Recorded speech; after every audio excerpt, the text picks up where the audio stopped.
Good morning, सुप्रभात मेरे दोस्तों। बहुत दिन के बाद मैं आज शूटिंग पे लौटा हूँ। इस दौरान 15 जून को मेरी माँ का अर्धरात्रि में देहांत हो गया। बहुत दुखद घटना है।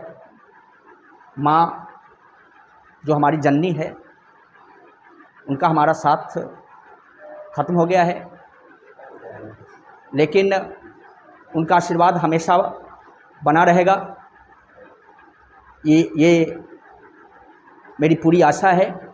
आज मैं जो भी हूँ उन्हीं की बदौलत हूँ, उन्हीं के कर्मों के बदौलत, उन्हीं के स्नेह से आज मैं इस प्लेटफॉर्म पे खड़ा हूँ। मैं अपनी माँ को तहे दिल से श्रद्धांजलि अर्पित करता हूँ और उनकी आत्मा को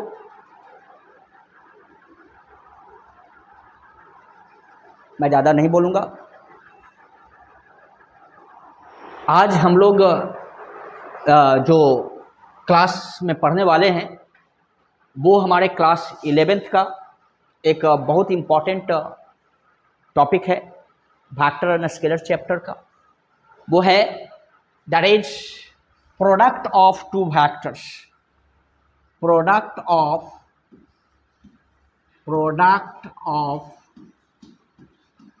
two vectors,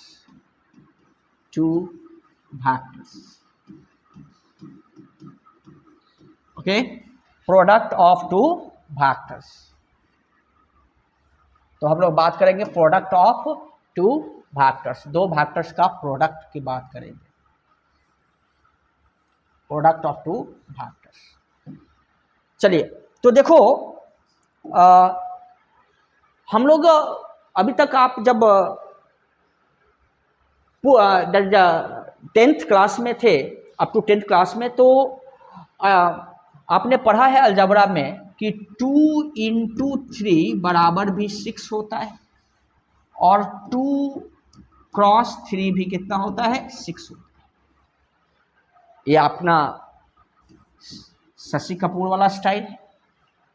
लेकिन दो वेक्टर को गुणा करेंगे तो ए, यहां पे डॉट है बी, तो ये डॉट कहलाएगा और ये ए क्रॉस बी। तो भाई क्या ये दोनों का मीनिंग सेम होगा? तो नहीं, ये तो सेम नहीं होगा, क्योंकि ये डॉनगिरी है, ये अमिताभ बच्चन का कंसेप्ट है ना। तो दो वेक्टर का जो प्रोडक्ट है वो दो तरीके से किया जाता है। एक को कहते हैं हम लोग, एक को कहते हैं डॉट प्रोडक्ट। क्या कहते हैं? एक को डॉट प्रोडक्ट, एक को कहते हैं डॉट प्रोडक्ट। डॉट प्रोडक्ट, देखो भाई, डॉट प्रोडक्ट मतलब डॉट प्रोडक्ट। एक को हमने कहा डॉट प्रोडक्ट, इसको डॉट प्रोडक्ट कहते हैं। वो डॉट प्रोडक्ट, तो पहला क्या है? Dot product. तो ये डॉट प्रोडक्ट। और डॉट प्रोडक्ट में जैसे हमने कहा A dot B, A dot B, इसका क्या सिग्निफिकेंस है, क्या मतलब है? और दूसरा जो है हमारा सेकेंड जो है वो क्या है? वो है क्रॉस प्रोडक्ट। क्या है वो? Cross product. क्रॉस प्रोडक्ट, दूसरा है क्रॉस प्रोडक्ट। भाई क्रॉस प्रोडक्ट, ये क्रॉस प्रोडक्ट देखिए, दूसरा है क्रॉस प्रोडक्ट। तो भाई क्रॉस प्रोडक्ट क्या है? ये देखिए, तो यहां से cross product, cross product, okay. तो cross product A vector A cross vector B. आज हम लोग इसी कंसेप्ट पे चर्चा करेंगे कि ये डॉट प्रोडक्ट का क्या मतलब होता है और ये क्रॉस प्रोडक्ट का क्या मतलब होता है। ओके, डॉट प्रोडक्ट का मतलब क्या होता है और क्रॉस प्रोडक्ट का मतलब क्या होता है ना। क्योंकि ये अलजबरा है नहीं कि हम इसको A cross B A dot B को हम ए भी लिख दे, ऐसा तो होगा नहीं, या ए क्रॉस बी को हम ए भी लिख दें, ये तो अलजबरा वाली बात यहाँ नहीं होगी, शशि कपूर वाली बात नहीं होगी।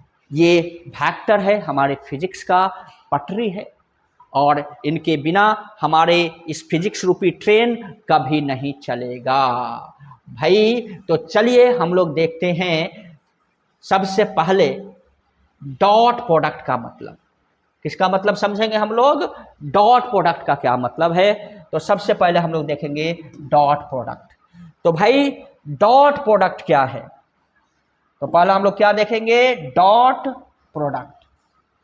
Dot product, dot product, dot product. Okay, चलिए डॉट प्रोडक्ट कहता है कि ए डॉट बी, अगर आपके पास दो वेक्टर है, ए डॉट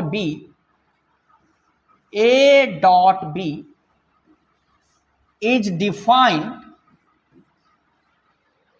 वेक्टर ए का मैग्नीट्यूड इंटू आप कुछ भी लिख सकते हैं, इंटू मतलब डॉट से या क्रॉस से, है ना, चूंकि स्केलर हो गया, डॉट से या क्रॉस से, vector A into vector B का मैग्नीट्यूड, वेक्टर बी का मैग्नीट्यूड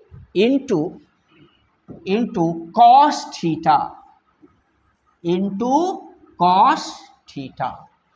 अब थीटा क्या है? तो आप जानते हो थीटा की क्या है? Theta be the angle between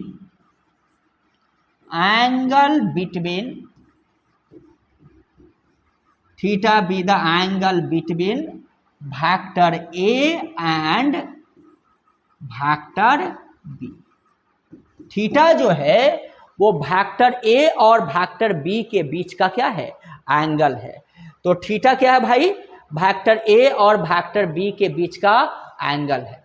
यहां से देखिए, थीटा वेक्टर ए और बी के बीच का एंगल है। कैसे एंगल है भाई? आप जानते हो मेरे पांव पे ये वेक्टर ए है ना, और ये रहा वेक्टर बी, ये रहा वेक्टर बी। देखो ये वेक्टर बी रहा, ये वेक्टर बी। अब एंगल कैसे निकालते हैं ये बता चुके हैं। इसको उठा के इस पे रख दीजिए, मेरे पांव पे तेरा पांव, इसको उठा करके हम यहां पे रख देंगे, इसको सिलेक्ट कर लेते हैं, है ना, और इसको हमने मूव कर दिया। ओके, चलो ये वेक्टर बी है। अब देखिए क्या करेंगे, यहां पे इसको हमने उठा करके इस पे रख दिया, इसके टेल को, ये इसको क्या कहते हैं? टेल, इसको टेल और इसको हेड। इसको उठा के इस पे रख दिया, मेरे पांव पे तेरा पांव, मेरे पांव पे तेरा पांव, इसको उठा के इस पे रख दिया। चलो इस पे रख देते हैं। तो ये जो छोटा एंगल बनता है यही तो थीटा कहलाता है। ये तो अब चर्चा हो चुकी है। तो ये थीटा दोनों के बीच का एंगल है। अब आप कहेंगे कि ए डॉट बी को हम ए बी कॉस थीटा ही क्यों लिखेंगे, है ना। सबसे बड़ी बात यह है कि ए डॉट बी को ए बी कॉस थीटा ही क्यों लिखेंगे, है ना। तो that means physical significance of dot product, है ना। ये ए बी कॉस थीटा का क्या मतलब बनता है? क्यों हमने ए डॉट बी को ए बी कॉस थीटा लिखा? ये तो नेचर में नहीं था, ये हम लोगों ने डिफाइन किया है। तो ऐसी फिजिक्स के या इस नेचर के लॉ को एक्सप्लेन करने के लिए हमें ऐसी क्या मजबूरी हो गई कि ए डॉट बी को हमने ए डॉट बी को ए बी कॉस थीटा लिख दिया, ए बी कॉस थीटा लिख दिया। इसका क्या फिजिक्स में इसका क्या मतलब है? मैथमेटिक्स तो हम समझ रहे हैं ए बी कॉस थीटा, लेकिन फिजिक्स में इसका क्या मतलब है उसको समझना जरूरी है, तभी हम फिजिक्स को डील कर पाएंगे, इस नेचर के लॉ को इस डॉट प्रोडक्ट के तहत हम डील कर पाएंगे। तो जरा समझते हैं इस बात को। कि क्या है ये। तो देखिए, that means physical significance of dot product, इसको हम बात करें, इसको हम कह सकते हैं that is physical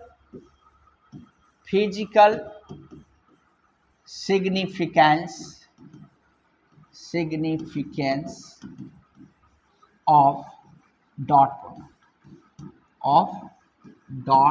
product, physical significance of dot product का फिजिक्स में क्या मतलब है ना।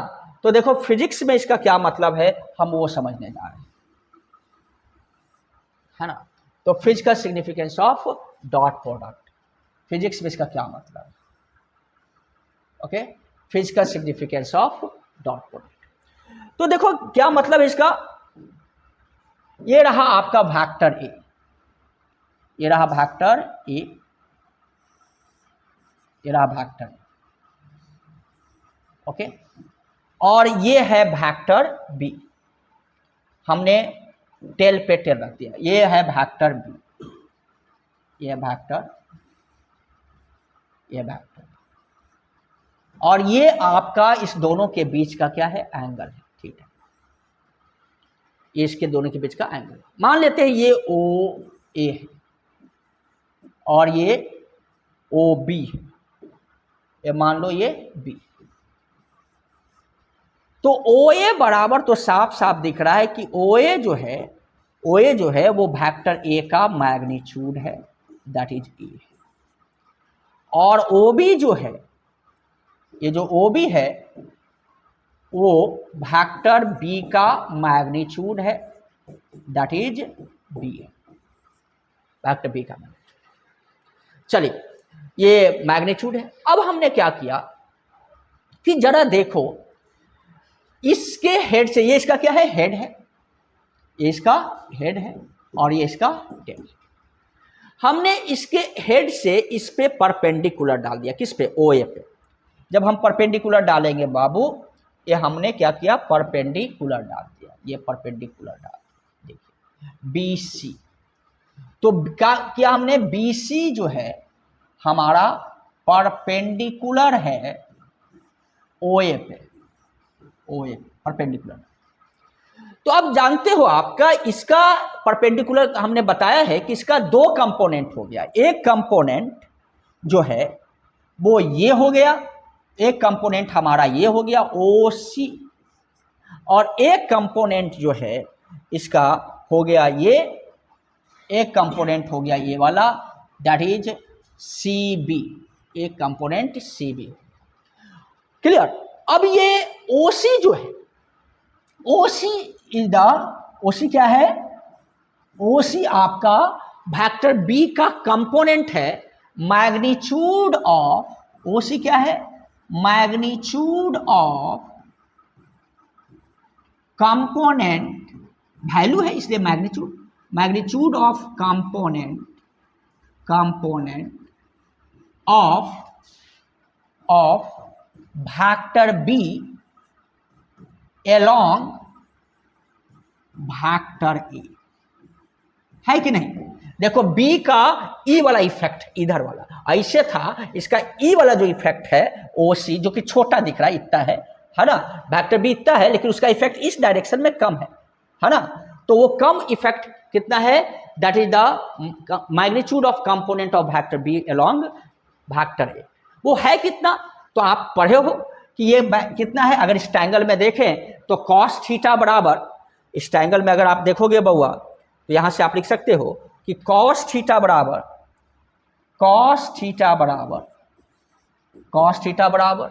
दैट इज ओ सी बटे ओ बी, ओ सी बटे ओ बी।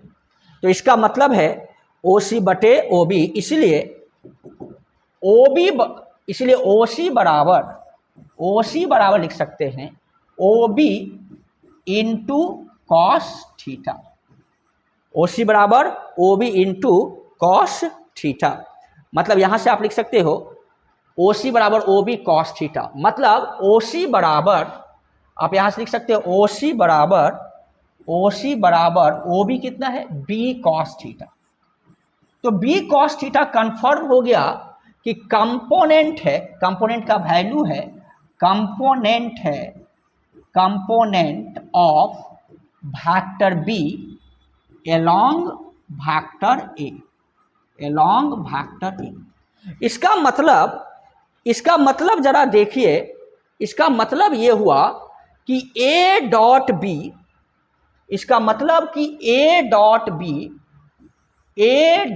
बी को जो आपने लिखा है, ये जो आपने लिखा है ए बी कॉस थीटा, मतलब A into B cos theta, A into B cos theta, मतलब इसको क्या लिखेंगे, ये क्या है, magnitude of vector, magnitude of vector A है, और बी कॉस थीटा क्या है, मैग्नीट्यूड ऑफ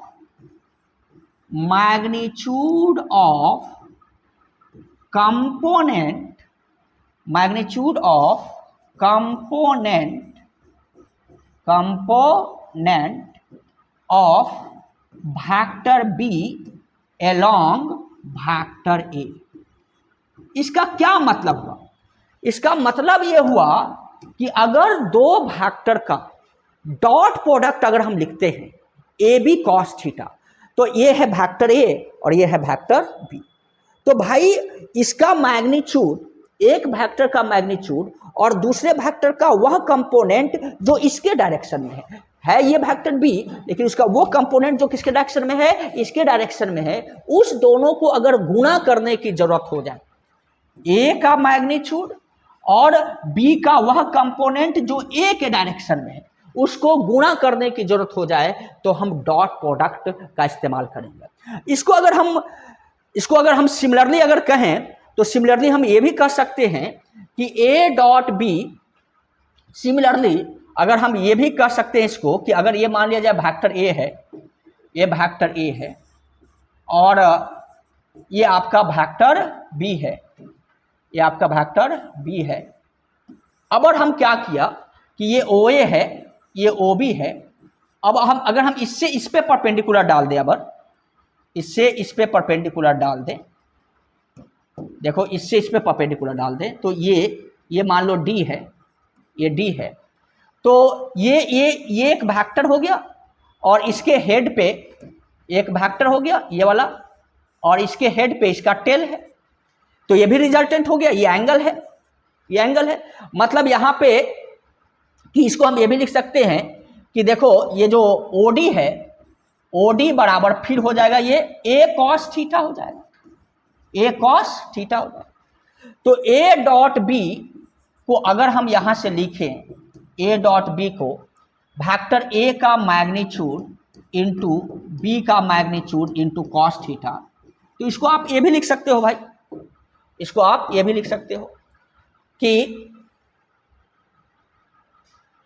इसको आप ये भी लिख सकते हो, देखो इसको क्या लिख सकते हैं हम लोग,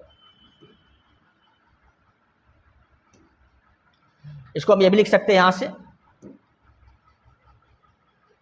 इसको हम लिख सकते हैं यहां से कि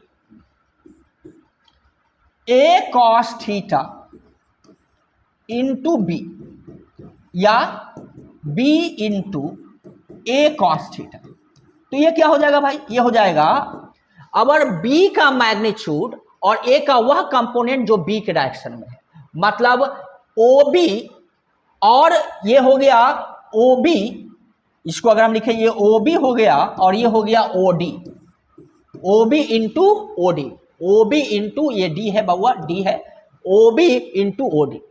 मतलब एक वेक्टर का मैग्नीट्यूड यहां हो गया आपको, यहां पे अगर हम देखें तो यहां पे आपका हो गया magnitude of,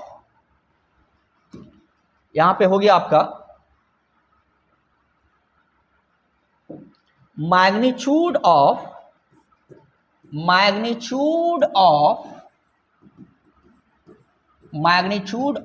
vector B and component of vector A along vector B, मतलब बी का कंपोनेंट ए के डायरेक्शन में, माने ए का कंपोनेंट बी के डायरेक्शन में, ये मैग्नीट्यूड ही है, magnitude. Okay, magnitude of vector B into component of A along vector B. मतलब सिर्फ अगर हम सारांश बताएं, इसका कंक्लूजन बताएं कि ए डॉट बी का फिजिक्स में मतलब ए बी कॉस थीटा लिखने के पीछे ये है कि कोई एक वेक्टर लो और दूसरे वेक्टर का वह कंपोनेंट जो पहले के डायरेक्शन में हो, दूसरे वेक्टर का वह कंपोनेंट जो पहले के डायरेक्शन में हो, अगर उन दोनों को गुणा करने की आवश्यकता हो जाए नेचर के किसी भी लॉ को एक्सप्लेन करने के लिए, तो वहां पे सिंपली हम डॉट प्रोडक्ट का इस्तेमाल करेंगे। दिमाग में एकदम डाल लो, क्या सीखा है?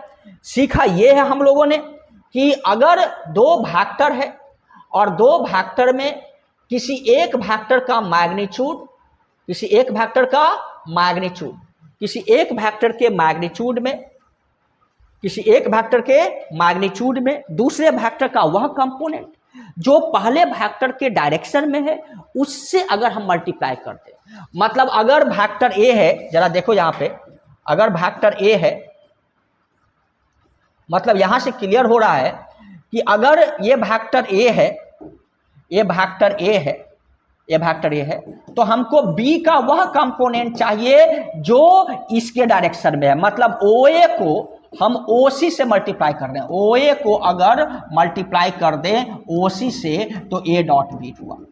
या दूसरा क्या हुआ? दूसरा ये हुआ कि अगर ये वेक्टर ए है, ये वेक्टर ए है, ये वेक्टर बी है ना, ये वेक्टर बी है, तो हमने इससे इस पे परपेंडिकुलर डाला, तो ये जो ओ बी है, ओ बी को